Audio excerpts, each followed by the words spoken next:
सांगलीच्या बाजारात फळाचा राजा आंबा दाखल झाला आहे. हंगामापूर्वी सांगलीच्या कृषी उत्पन्न बाजार समितीमध्ये देवगडचा आंबा पोहोचला आहे.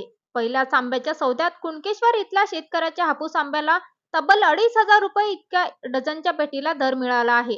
सध्या 2 पेट्यांची आवक झाली असून बाजार समितीच्या मुसा बागवान फ्रूट कंपनीच्या दुकानात पहिल्या दिवशी पार पडलेल्या आंबा सौद्यात चांगला दर मिळाला आहे. यंदा लवकर म्हणजे 2-2.5 महिने लवकर आंबा मार्केटमध्ये सांगलीमध्ये दाखल झालेला आहे. त्याचं कारण असं की गेल्या वर्षी ज्या झाडांना फळ लागलेलं नसतो ते यंदा लवकर येतं आहे, त्यामुळं लवकर आवक झालेली आहे. आणि देवाच्या कृपेनं यंदा वातावरण पोषक आहे.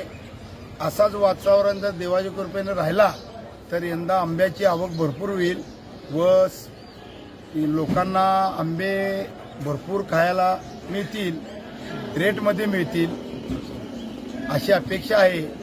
व यंदा हा जो माल आलेला आहे नामदेव चंद्रकांत धुरी कुणकेश्वर यांच्या बागेतला हा माल आलेला आहे. अजून दुपारनंतर या मालाचे सौदे चालू होतील. चांगला रेट यायची अपेक्षा आहे.